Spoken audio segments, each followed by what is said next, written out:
रात दिनभरि राम्रो भाषण गर्छौँ, रातभरि रक्तचन्दनको चाहिँ तस्करी गर्छौँ भनेर उहाँले आफैले भन्नुभयो। हामी माओवादी त त्यस्तो हो भन्नुभयो उहाँले। आफैले भने हो होइन। अनि त्यो पार्टीमा भइन्जेलसम्म चाहिँ उहाँले होइन त्यो पार्टीको बारेमा ढाकछोप गर्नुभयो होइन। त्यो पार्टीले सुन तस्करी गरेको के गरेको कुराहरू पनि आयो नि त मिडियामा। त्यतिन्जेल चाहिँ केही बोल्नु भएन। अनि जब चाहिँ नि अब प्रचण्डसँग उहाँको कुरा मिलेन, उहाँ अर्को पार्टी के खोल्ने भयो, त्यहाँदेखि चाहिँ दिनभरि राम्रो भाषण गरे, रातभरि रक्तचन्दन के अरे तपाईँको तस्करी गर्ने त माओवादी नै थिए भन्नुभयो। उहाँ माओवादीको मान्छे हो कि होइन भन्नु न। त्यस्ता नाथे एमसीसी को समर्थक सुदन किराँतीलाई ल्याऊ, ऊ आफै चाहिँ ठुलो एमसीसी को विरोध गर्ने मान्छे भनेर भन्नुभएको छ। यसको पनि म जवाब दिन चाहन्छु। हिजो सुदन किराँती माओवादी हुनुहुन्थ्यो, आज उहाँ श्रमदाता।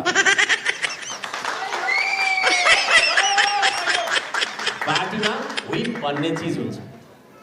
व्हिप भन्ने चिज चाहिँ नेतृत्वले होइन गरेको निर्णयलाई प्रमुख सचेतक अर्थात् सचेतक मार्फत जारी हुन्छ।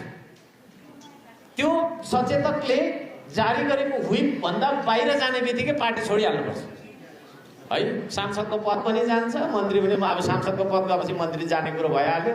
त्यो कारणले गर्दाखेरि पनि मलाई लाग्छ बाध्यताले हिजो सुदन किराँतीले त्यतातिर समर्थन जनाउनु भयो होला। भनेपछि नेतृत्वले जस्तो गलत काम गर्दा पनि के भन्छन्, हजुर तपाईँ नै हो भनेर समर्थन गर्नै पर्ने रहेछ है।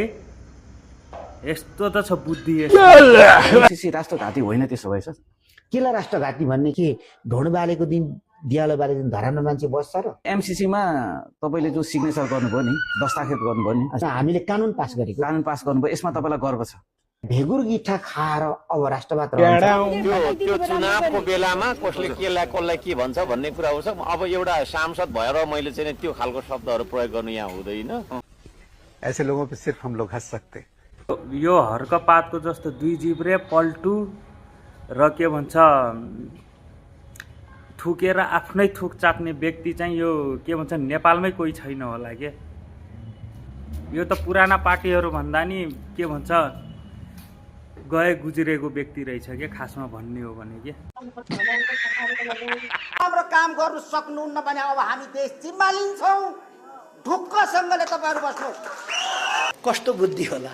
अहिलेको सत्ता सञ्चालक सत्ताधारीहरूलाई जनताले दिएको जनादेश बनादेश भनेर दिएको बनादेश।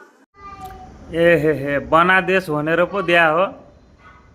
तेरो हर्केले बनाउन दिनु पर्यो नि।